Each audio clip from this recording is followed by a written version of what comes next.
Okay, so today we're going to be doing a yoga practice as a part of a training module that I'm teaching. And this particular training module is about how to balance kittens on your shoulders while doing yoga. Yeah, that's why we have my assistant here. No, the training module, we're actually talking today about healthy hips and particularly what to do in a yoga class when your students come who might be getting ready for a hip replacement. Or if you're going to see somebody in individualized yoga who needs help preparing for a hip replacement, which means that they've had some hip dysfunction and they're on their way to surgery and they want to be prehabilitated, not just rehabilitated after their surgery, but have pre-op or prehab work as well. So even if you're coming today with average hips or healthy hips or young and awesome hips, whatever you have going on with your hips, this class will be to help with your hip health overall. Okay, so let's start with a few minutes of sitting quietly together. You can rest your hands in your lap and you're welcome to close your eyes.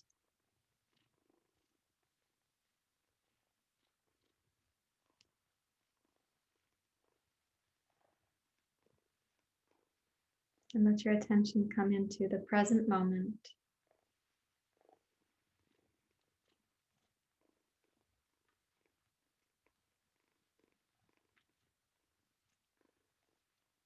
And setting aside whatever activities you were doing before class. And also setting aside the activities you'll have after your practice.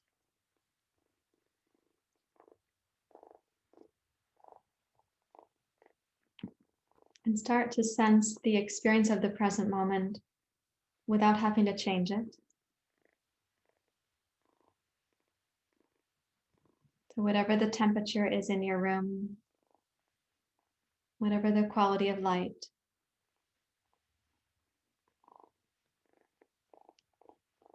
whatever the ambient sounds are.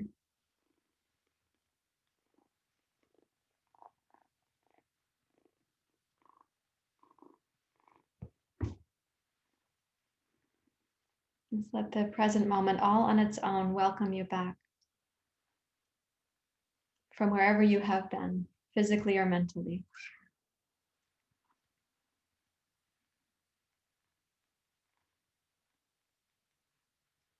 And then bring awareness down into your hips and your pelvis and even into your lower back.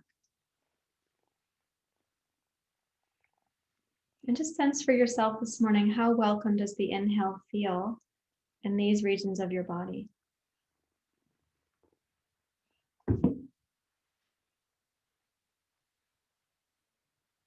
And also, what is the tone of your exhale?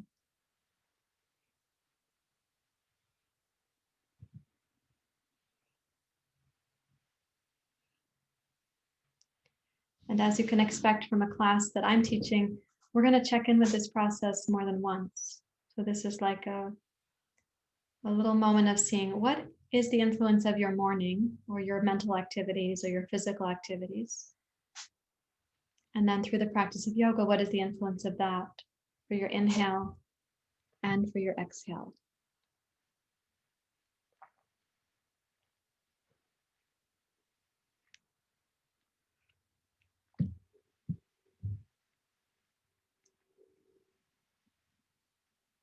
So if you think of what you discover right now and how welcome is the inhale, how nourishing is the exhale, whatever you're discovering is an information delivery system from your body to let you know. The activities you've been involved in might have lots of beneficial outcomes and may have a couple places of residue in your body. Or the activities might be less beneficial activities for you and you're feeling that residue in your body. Perhaps you feel the radiance of inhale, the ease of exhale. And you can reflect on what has contributed to that being possible today.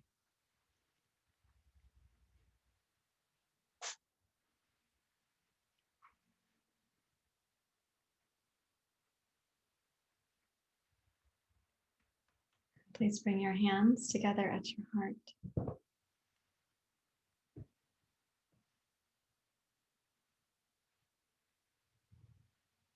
While we might learn from the past, and the past will show up in the body in the now, and while we may want to develop skills to support the future, to steward our future, even our lunch or our afternoon, we practice yoga only in the present.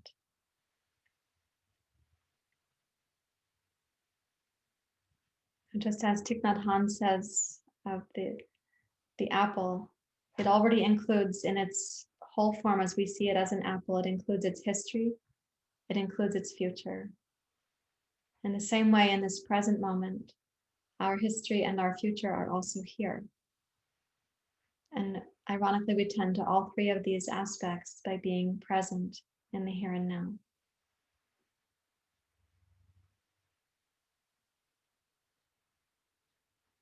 So we'll chant Sahana Bhavatu together.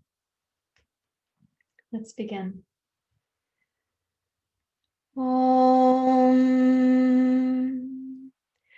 Sahana Bhavatu Sahano Bhunakto Savidyam Karavavayi Tejasvinavaditamastu Ma Vidveshavayi Om Sahana Vavatu Sahana Bhunakto Savidyam Karavavayi Tejasvinavaditamastu Ma Vidveshavayi Om Sahana Vavatu Sahana Bhunakto Savidyam Karavavayi Tejasvinavaditamastu Ma Vidveshavayi Om Shanti Shanti Shanti Hari Om Shri Guru Pyo Namaha Hari Om.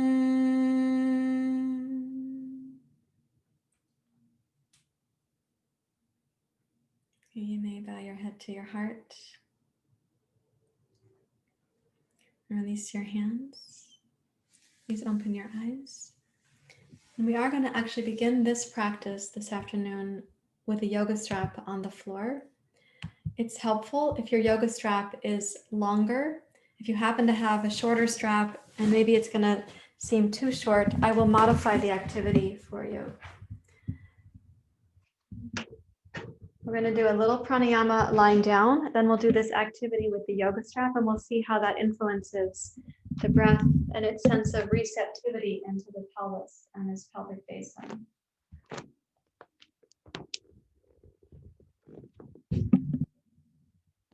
You can lie down with the knees bent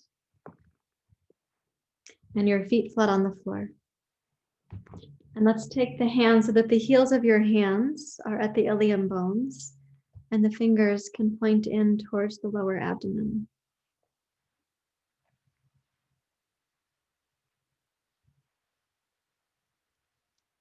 And close your eyes and start sensing the receptivity in your lower abdomen for your inhale.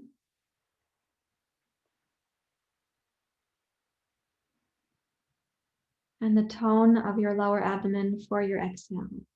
And if you imagined the tone of the breath as a personality or a temperament, what would you like the exhale personality to be?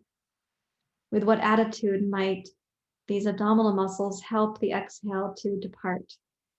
And with what attitude might the pelvis receive your inhale?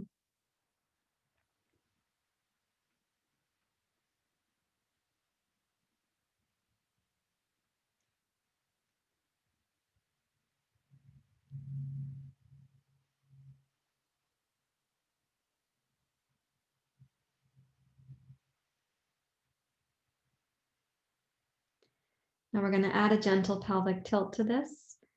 And I'm going to ask you not to exaggerate the physical movements, but to feel into the more subtle version.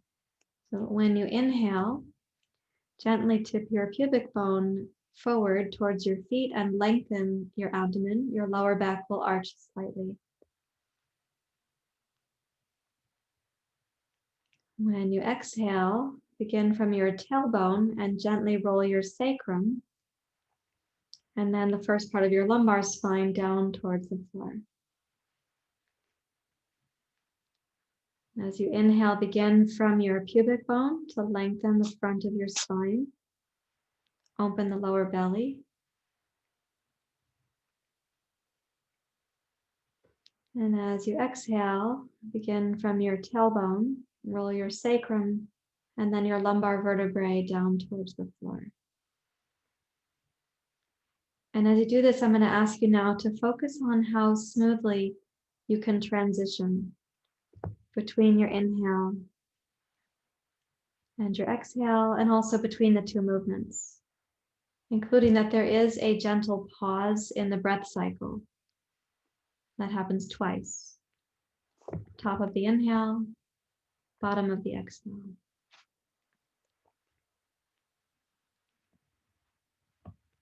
You may also be noticing that the entire spine actually undulates with the breath and these pelvic tilts.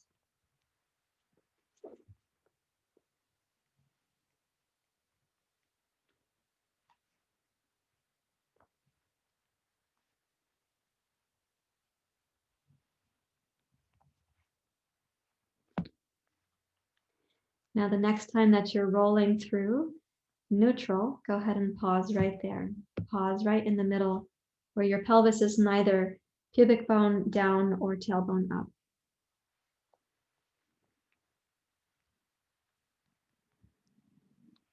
Now reach for your yoga strap and put a very large loop in the strap. I'm going to recommend that your loop, you have the strap, the extra strap, which is called the tail of the strap, but that's going to be available to you to pull on to give it a little bit of snugness. Okay, what we're going to do is, please watch thoughtfully. You're going to put the strap over your left foot, but your left foot's going to go down to the floor. So you can put that around the mound of the toe on the left leg, and then bend your right knee and put the strap across the top of your right thigh. And then you have the tail of the strap with which you can make a little bit more snug experience. So the strap is ideally at the very top, at the very crease of your right thigh and around the mound of the toes on your left foot. And you have your hands free to pull your right knee in towards your chest. Now, some of you might have the old-fashioned yoga straps, which were all apparently 6 feet long. We had those too. So what you're going to do is put the strap securely around your left foot and bend your left knee. So you have the same idea, but the left leg, instead of being straight, has to be bent because your strap is quite a bit shorter. And for those who can straighten the left leg, go ahead and do it that way. So what you're providing right now is this bit of traction inside the right hip joint. So glide your right knee towards your chest. Press the strap against the top of your right thigh. That might feel really snug and perhaps a little bit tender.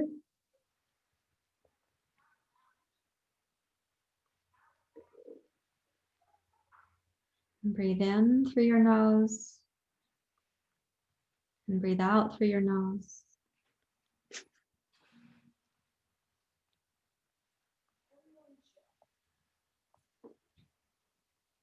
Who wants to come in and who wants to? One more time with your knee bent, and then without compromising your shoulders and without the need for your right leg to become completely straight, keep your right heel up towards the ceiling.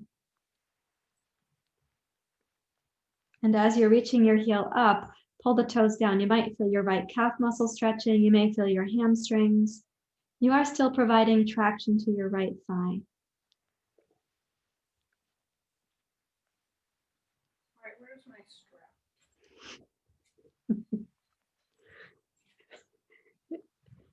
Now is a good time for the cat to eat the ear or the hair. Okay, and then exhale, bend your right knee.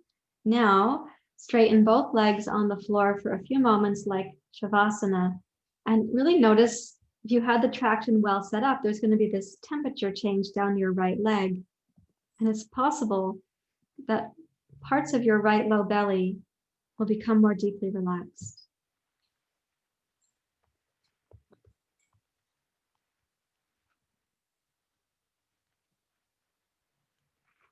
Now let's change sides. So what you could do is, if you have the foot dexterity, you can change sides with the 2 feet, negotiating that so that you get the strap for the mounds of the toes on your right foot and then across to your left thigh.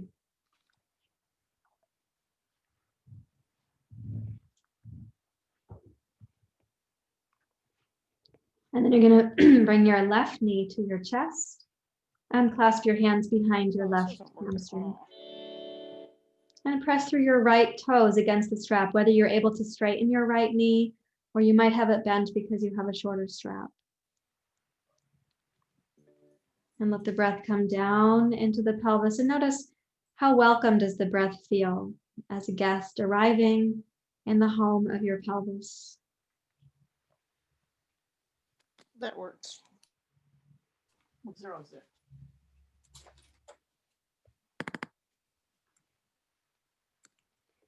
In the process of providing this bit of traction, something that you might notice is the strength of your right big toe against the strap influences the depth of the traction at your left thigh. And keeping your shoulders relaxed down towards the floor, you can begin to take your left heel up towards the ceiling. And as you pull the toes of your left foot down towards your head, whether you've straightened your left leg completely or not, as you bring the toes down, notice your left calf muscle.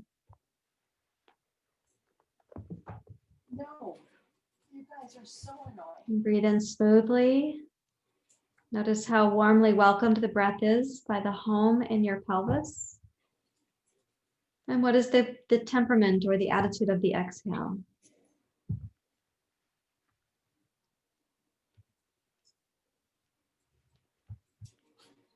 And then exhale and release your left foot to go down next to your right foot.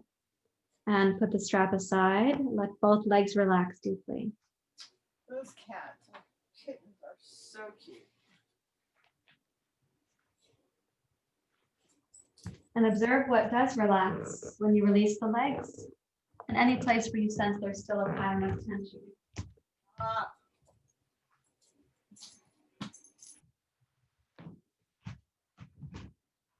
Now we're going to use the strap and a block to support you in the pose called Supta Padangusthasana. So I'd like you to put a yoga block close by. You're going to be placing this under the outside of your right thigh. Let's put it on the flat setting like that. Take your right foot up into your strap. This is one of my favorite innovations for the hips and pelvis, because for years we were telling yoga students not to tip over in Supta Padangusthasana. Don't tip, and all this musculoskeletal effort not to tip. And then I realized, oh, well, the block is a great support. So it's going to be here right at the outside of your greater trochanter. So it's right there where the thigh bone is. So take your right hand into the strap with your right foot. Lengthen your left leg. Rotate your right toes and your right knee to the right. Lengthen your left thigh all the way to your heel and begin to open your right leg slowly, slowly.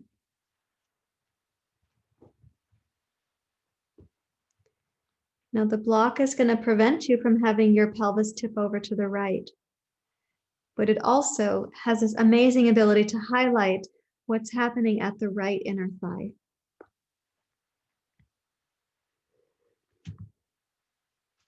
So whatever your end range happens to be here, let's accept it, breathe into it, and come back to the question, how welcomed does the breath feel in the home of your pelvis?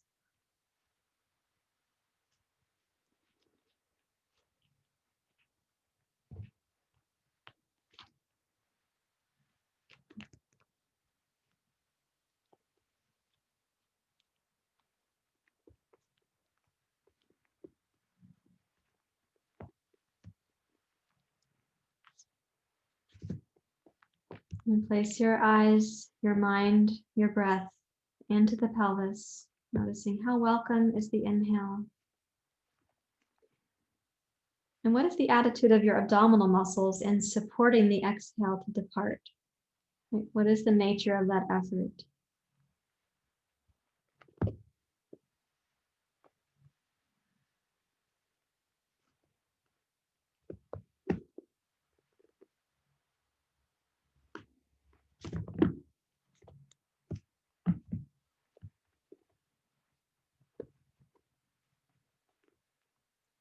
And then slowly start to rise back up to vertical.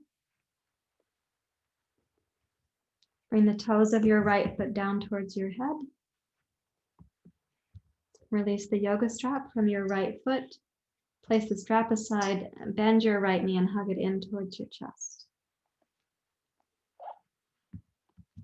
And then place your right foot flat on the floor.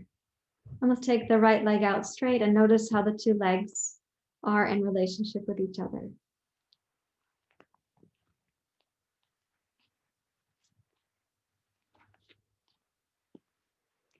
And then put the block on the left side of your mat in preparation for the left leg. Let's take the left foot up into the strap and include your left foot in the strap.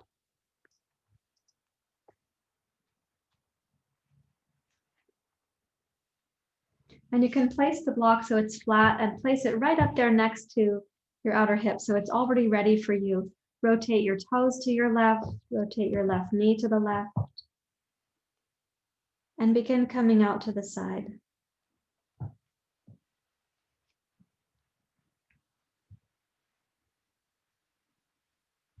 Whatever your end range is going to be based on your capacity, your hip joints, everything is welcomed. There's no mark you have to pass to be welcomed into a yoga practice. Whatever distance your left leg goes, it's still yoga.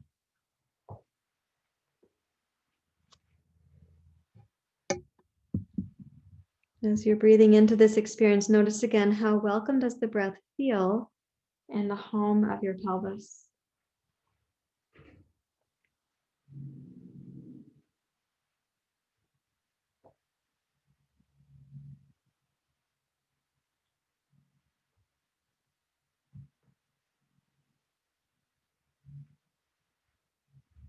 And what is the tone or the attitude, like the temperament of the muscles that support the exhale?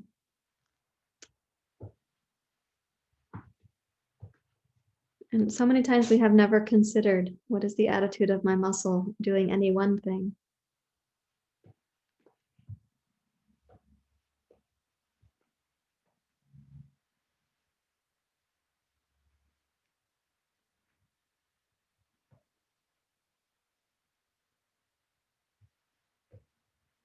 Let's take one more breath in.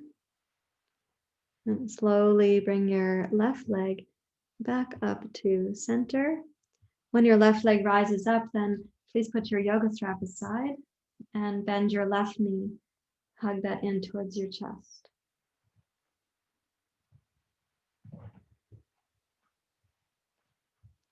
And place your left foot flat on the floor, right foot flat on the floor. Place the heels of your hands on the outer hips so your fingers point in towards the center of your belly.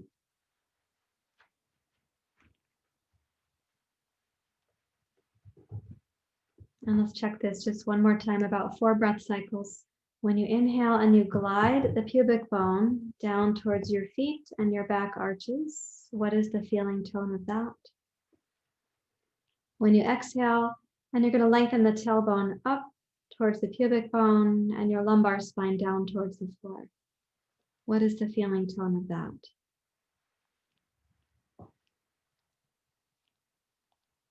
And listen inside to get a sense, is it any more smooth than it was a few minutes back when we did it for the first time?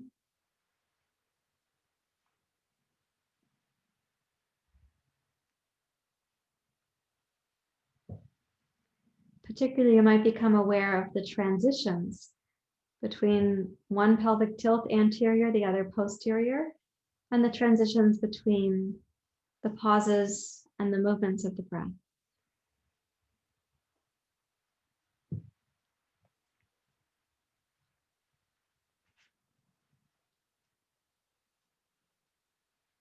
The next time you're passing through neutral, go ahead and pause right there.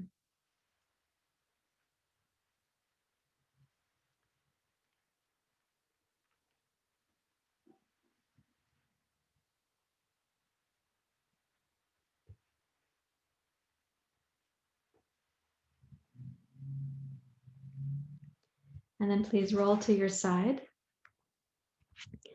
and come up to sitting with your block for sitting on. Okay, so thank you for being here. We're now going to place the greater trochanter, which is this bony landmark right behind your thigh. It's not the sacrum, it's not the ilium, it's the greater trochanter right here. Between the trochanter and the sacrum is a myofascial zone where your deep six muscles happen to also be. And this beveled edge of the block, that's what we're going to sit on. So I'm just sitting on the edge of my block, like, I don't even know how to make it more descriptive than that, but if I were to tip, I could fall off the block, but I'm right on this ledge called the greater trochanter. Okay, and so not the most comfortable place for most people to sit on their blocks, but we're going to do this process where you can have your right hand behind you on a little block, and that's going to give you some stability to roll the knees across. So the muscles that you may feel here, you're on the, when the knees come down, you're on the outer trochanter, and then you roll in, you're in that little valley between the greater trochanter and the sacrum. And then we're back to the outside of the trochanter. And there are muscle insertions there that might be tender, they might feel tight, they might feel surprising.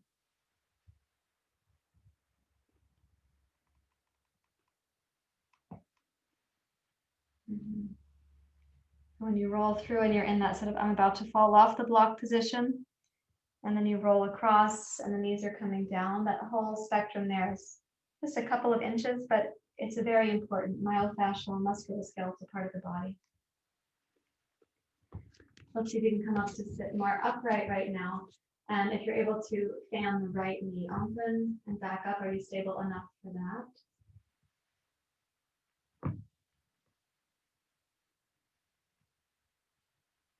Good. And then one more thing is when you're sitting like this, are you able to, watching out for kittens? Are you able to roll slightly back? So walk the hands back a little ways, placing both hands on the floor for support, pick up both knees and we can roll. And just to discover, rolling around and discovering. Yeah, there's probably some tightness through there. You can touch down, you can pick up the hello, oh my goodness, the muscles, the back of the thigh bone, the little valley between them all. Okay, and let's see what happens if you now come over to Uttanasana, having only done that on one of your hips and legs. What is the feeling tone there?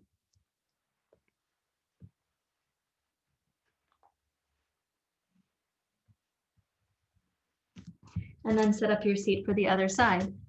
So some of you know that I used to call this the tuk-tuk pose, because sometimes when you get, some of you are here who've been to India with me, so I know I saw Lindy and Susan on the list and a couple of others. If you're in the center of town, let's say you're at the center of Tiruvannamalai, and it's all out madness and mayhem, and you just came from the sacred mountaintop, and you feel like, oh my God, I gotta get out of here, all this noise, all the beeping, all the honking, all the pedestrians, all the cows, all the dogs, all the sadhus, all the businessmen, all the tourists, everything, I have to get out of here. And one tuk-tuk comes and there's 6 of you. You might all try to get onto that tuk-tuk. And the last person in the tuk-tuk is like sitting on this little metal bar on the side of the tuk-tuk and does not want to be left in the town center. So we get on, and usually that last person is the tour guide. That's me, because I'm counting people to make sure that everyone is there. So this is called the tuk-tuk pose because sometimes that's all you're sitting on the edge of the tuk-tuk. As we roll across here, you might be getting some discoveries or some information. I was saying in our meditation earlier, what we discover in the present moment is actually showing us past accumulation in the body. So it could be yesterday's stress, could be this morning's stress, could be weeks or decades of stress. So some of what we're feeling is the past telling us we had something to pay attention to.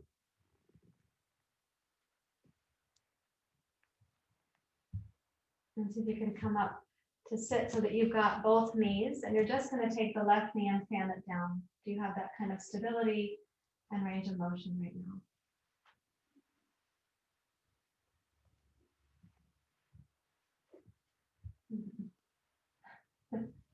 I can't see Wendy and Susan close enough to ask them a question right now, but I was thinking, okay, now who wants a samosa? Right. Which it's not the only thing to eat in India, but people usually associate that with India. Okay, let's walk backwards. So you're on that little edge of the block right there, kind of an unstable place to be, but you're a yogi. So roll in, explore, find out what's going on.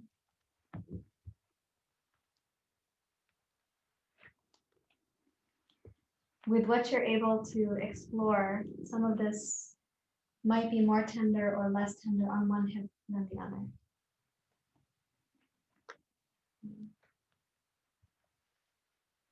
Okay, and then we're going to check and see what does this Uttanasana feel like. Okay, so putting the block aside, you can come over to your Uttanasana and let's see. What is the feeling tone here?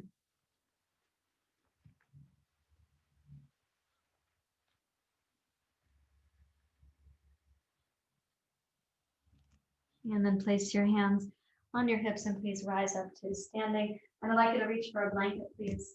We're going to address the calf muscles now. So that's inner thighs, outer thighs, hamstrings, and so on. So let's take this blanket, please, and fold it in thirds like this.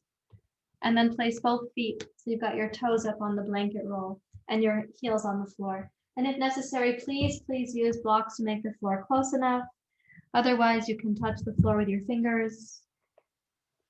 And as you come into this sensation at the back of the calves, for those of you who can hyperextend your knees, please don't do that. So let's notice, how do these sensations influence the warm welcome that your inhale has in the pelvis? It's possible that for some of you, when you feel the tightness of the calves or these kinds of sensations, you get some tightness in the abdomen. And then that warm welcome for the breath is not. So check and see for yourself there. What is it like just now?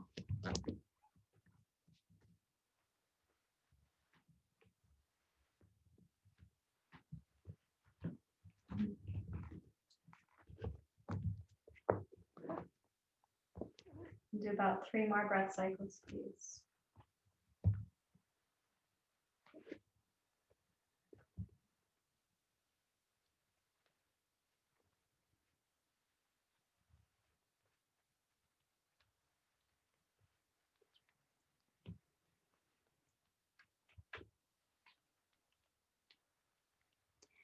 And then please bring your hands up to your hips, rise up to standing, and step your feet backwards off of the blanket. And when you arrive in mountain pose, check and see once more, what is the warm welcome of the breath into the home of your pelvis here?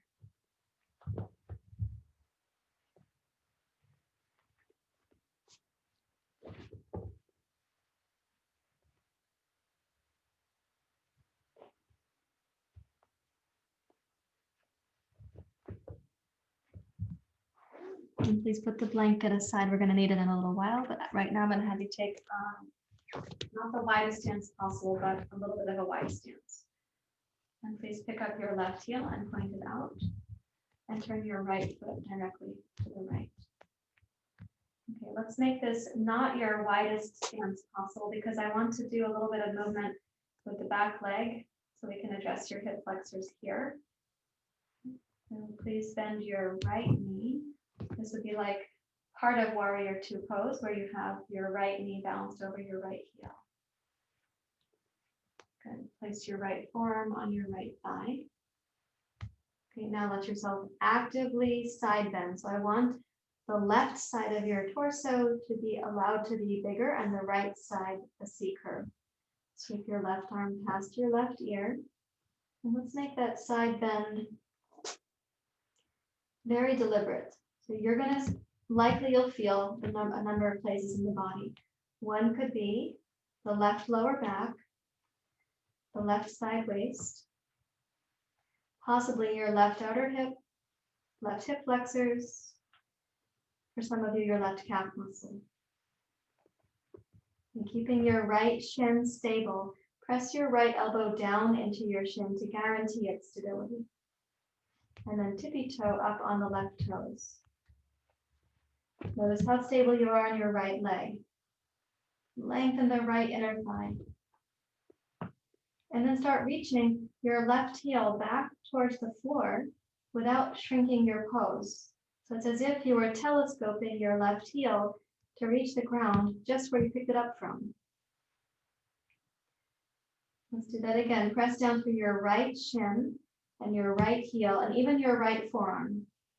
Lengthen your right inner thigh. And keeping all of that stable, please inhale, raise your left heel. You're going to tippy toe. It's not really that the right leg has changed so much with the tippy toe, it's that the left side of the body has changed. Now reach strongly through your left heel, root your tailbone, tone your left butt, lengthen your left side waist, and as your heel finds the floor, notice the warm welcome the breath has in your pelvis.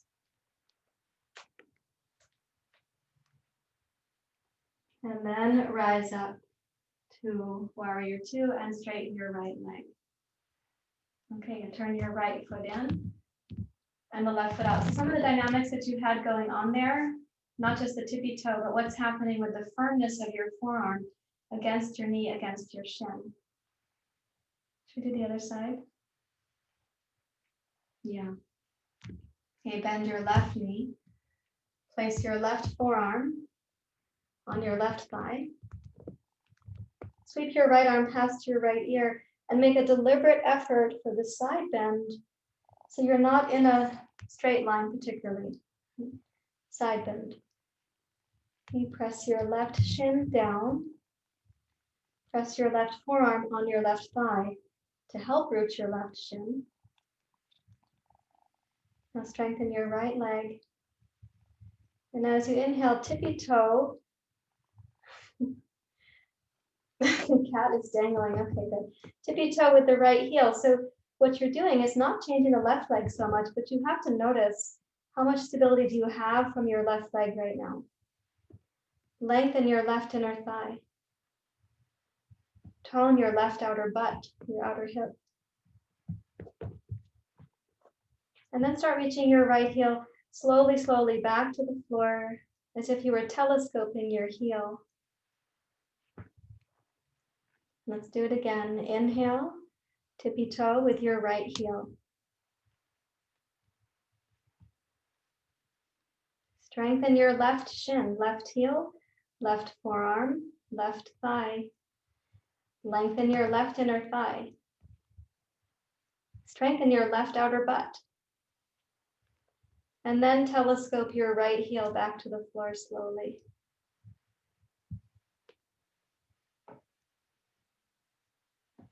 And rise up. Relax both arms. Make your feet parallel. And step into mountain pose.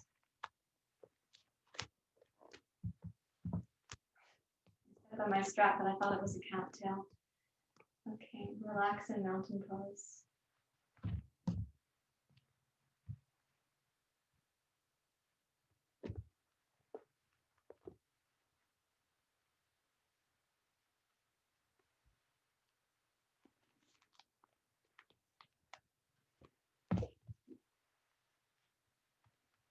Notice the energy moving through your body right now.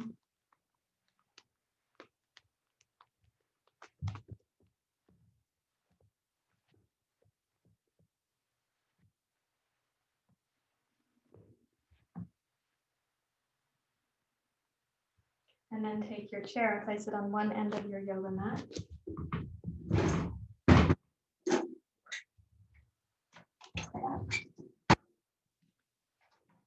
And place only your heels up on the chair.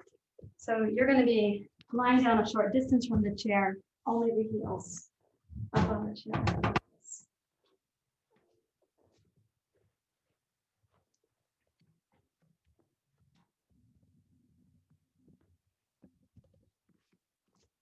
So when you place both heels, if you feel that your chair is going to be too firm, that the texture of the chair is too firm, by all means, put a blanket on that. And what you're going to check for is if you were going to pick up your hips like this, does that feel too painful in the back of your heels? And if it does, it's a good day to put the blanket on the chair for the heels. Okay, so toes, you can relax your feet and legs and toes too.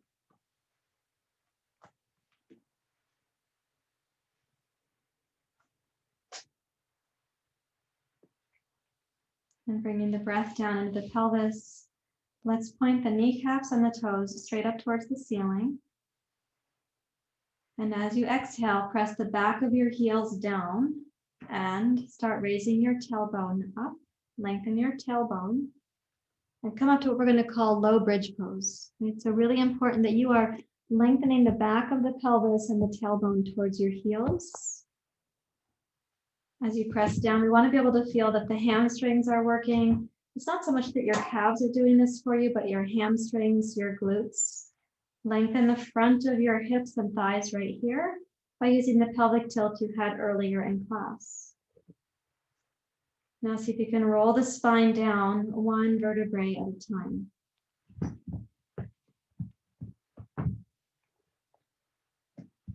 There's a place where you might find that you don't have as much suppleness to roll the spine down. Maybe it feels like 3 vertebrae have become 1.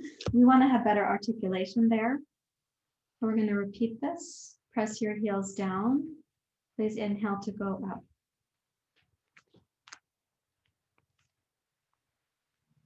And try to sustain the action of the legs and the smoothness of the breath.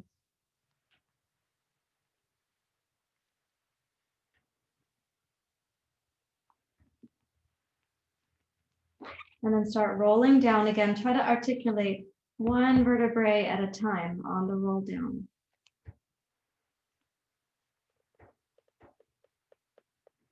Now to help you with the roll down, bring your right knee up to your chest. Notice how that makes your lumbar spine more round. And keeping your right knee in, press up to your low bridge pose with just your left leg.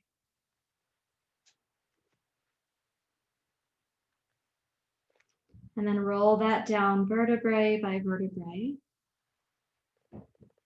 And let's try the other side. Put your right heel on the chair, left knee into your chest. Notice that the lumbar spine might come down to the floor more easily right now. Let's go up to a kind of one-legged bridge pose here. This is called low bridge pose. This is in a library of things from a therapeutic protocol. And then roll yourself down 1 vertebrae at a time. As you come down, place both heels back on the chair and relax your body and see what happens to the angle of your pelvis right now.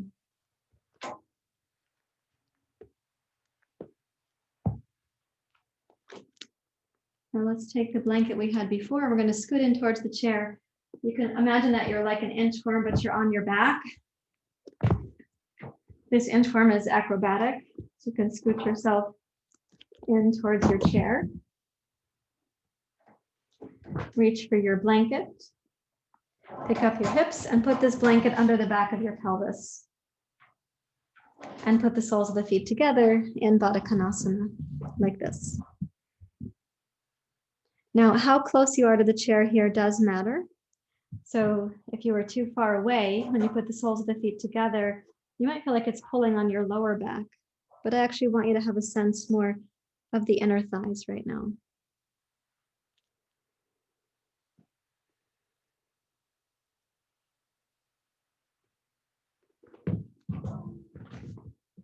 Let's take the arms out into a T shape.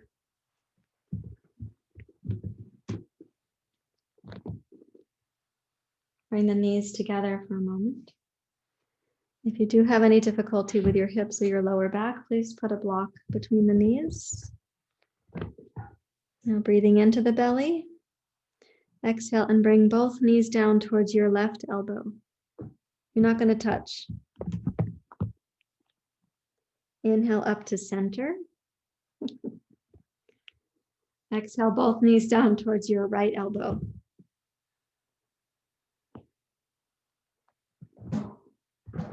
Inhale up to center. We're not going to stay down. This is a moving breathing practice. Exhale, both knees down towards your left elbow. Inhale up to center. And exhale to the right.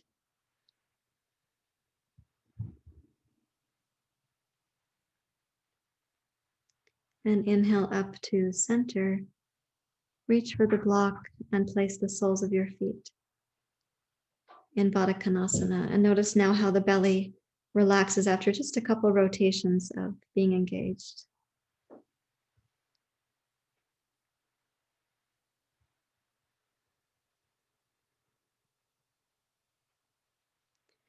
And close your eyes.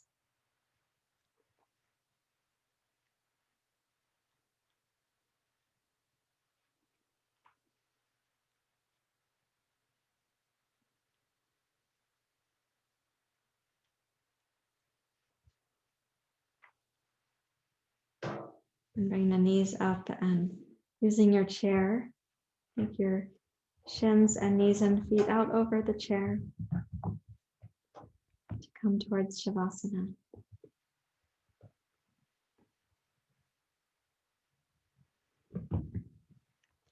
Rest the heels of your hands on the outer hips so your fingers can point in towards the belly.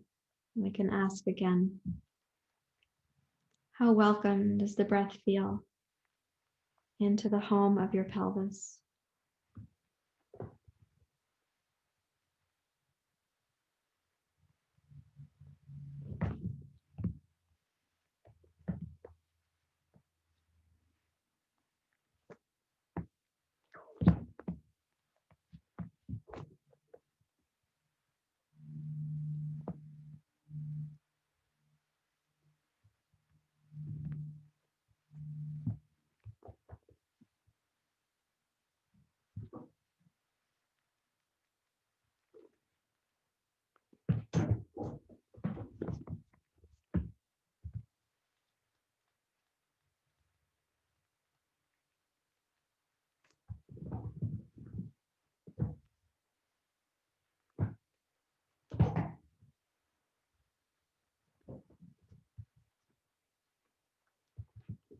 As you just rest your mind inside the pelvis. Now, breath to breath, you have the opportunity to see, to sense, but no sense of intruding or meddling on your part. Only witnessing, just kindly observing.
Allow your body to get heavy with relaxation, for the mind to be at ease.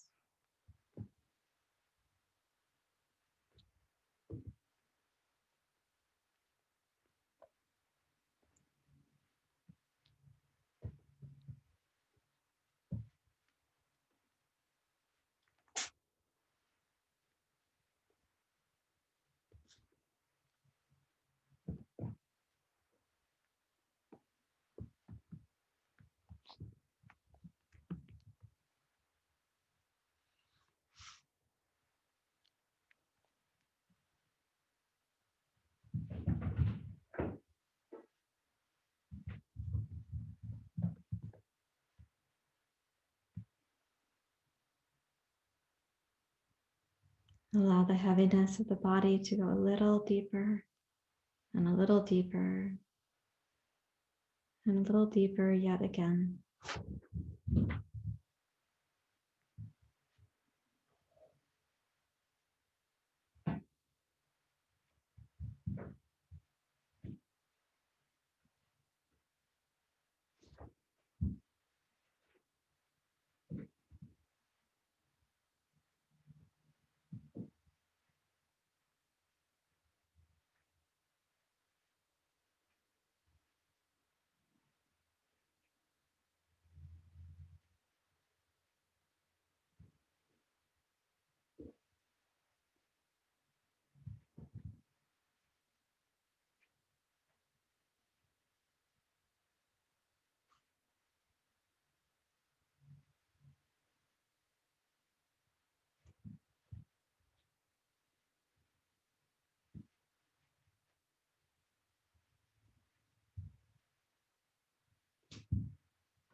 Again, allow your body to get heavier with relaxation.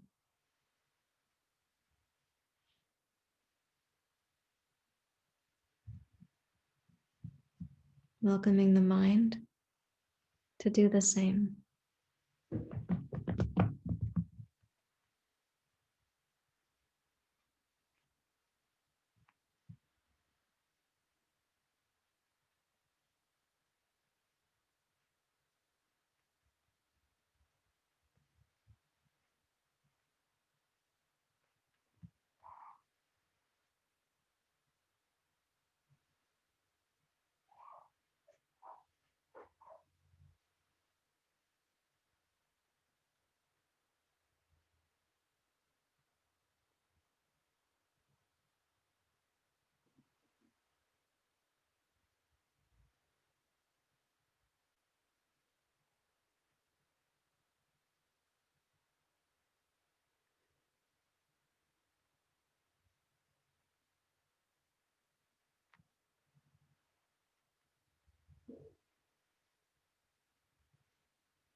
With your body at rest and your hands on the low abdomen, and just sense the intelligence in your body that whenever you have a symptom, that symptom is an effort to get your attention.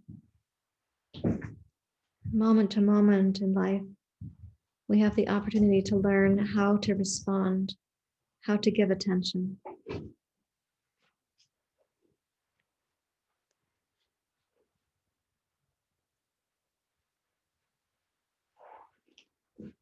So sensing that intelligence in you, slightly deepen your breathing.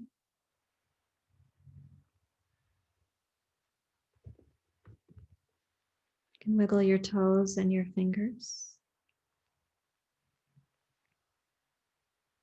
And slide your knees towards your chest and either give like a little squeeze of the knees to the chest, or you can do a moment of Baddha Konasana, the feet coming towards the heart. Or some of you are very fond of the pose called Happy Baby Pose. You might do that. And to see how the hips are feeling as a result of practice today?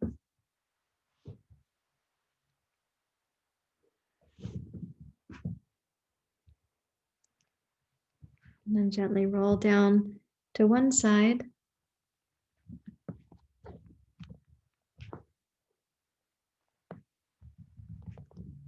Use your hands to come up to sitting.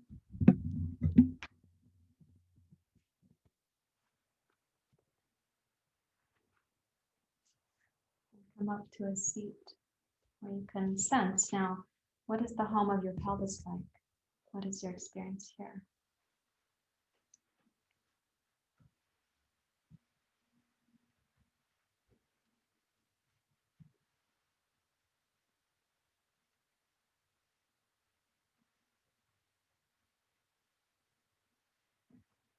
We picture the pelvis as like the center of this pyramid shape.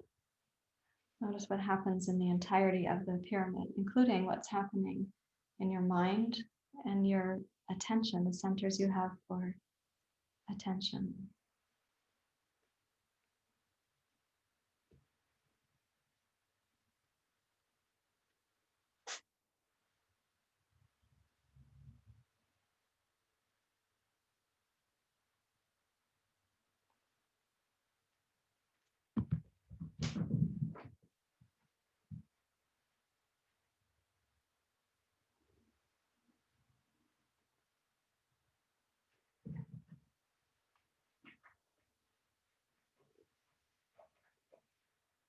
And join your hands at your heart.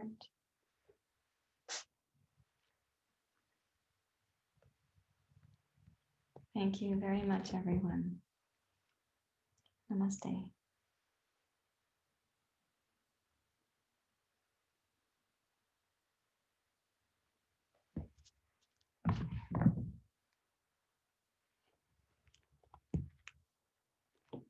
I'm going to come up to see you a little closer.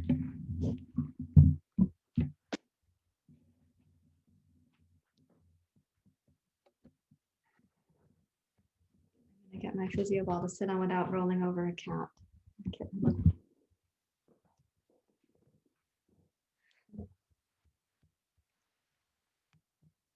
And how is the home of your pelvis feeling?